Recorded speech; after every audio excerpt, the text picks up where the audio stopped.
I got the job.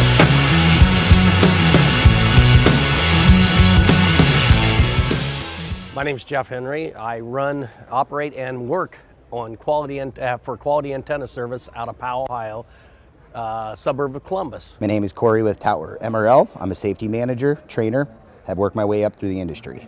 I started looking in the paper for jobs, and I happened to see an ad said, "Are you afraid of heights? Then don't answer this ad."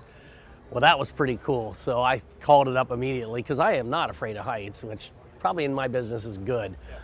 So I answered the ad. The gentleman was truly interested in talking to me, but he saw my age, which I was already at that time, in my late 30s.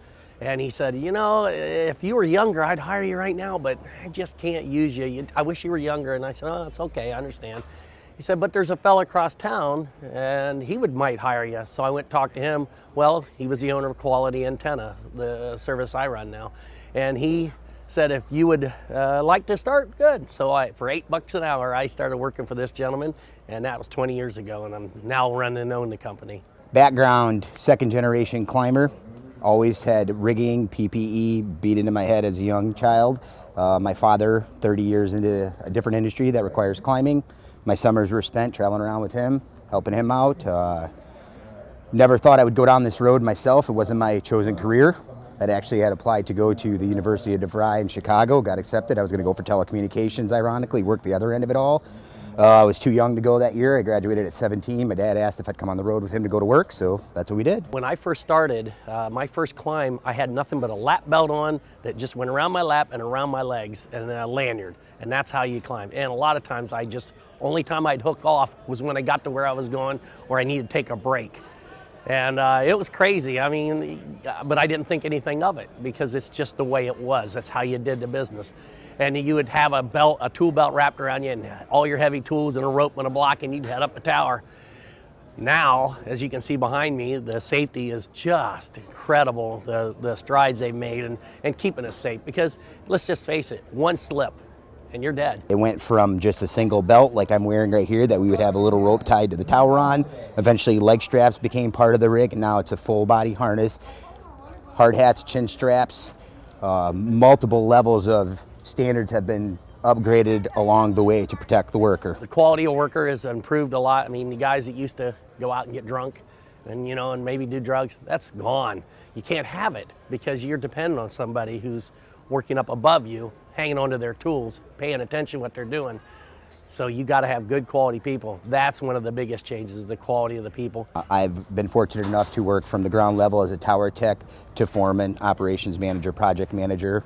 The company I currently work for grew up enough to where we could have a safety manager. So implementation wise, we trained all of our employees per the standards, per the codes, per the refreshers recommended by the manufacturers. There should be regulations. There are for a lot of companies, but a lot of companies don't require it. There's a lot of radio stations I climb for. They don't have any set goals and guidelines for the climbers. They rely on me to know better. We are electricians, we are plumbers, we're engineers, we're wrench turners, we're very proud. The reason why we have to have every facet of skills, jack of all trades, so to speak. You don't find very many electricians that can make their union wage on the ground willing to climb the tower to assist the electrical work. Therefore, it's placed into our hands. We are the backbone of America's networks, E911. If anyone's ever had an emergency that they could rely on their grandma getting in a car accident, somebody having a heart attack, somebody choking, anytime you had to rely on 911, that was built by tower workers. You wake up in the morning and you check your emails, you check your Facebook, you talk to your grandma, you call your kids, you Skype your kids. That's all provided by tower workers. It takes a person that loves to go up high, that just enjoys it. And I'm telling you, when I get up there, and most of the workers that I've had in the past that really enjoy it, they say the same thing. Once you get up there, it's like standing right here talking to you. You feel natural, you feel comfortable. We protect ourselves, we tie off, we can't fall.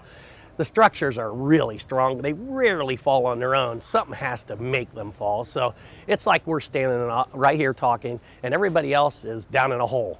That's the way it feels. So the kind of person I am, I'm kind of jovial. I I don't come into work with an issue. I leave it outside. It'll be waiting right there when I get back. And that's the kind of workers I train. I tell them the same things. I said, your wife or girlfriend giving you a hard time, she'll do it later. Just forget it right now. And they kind of stick with that and they get it. And once they understand, that's the kind of worker I like.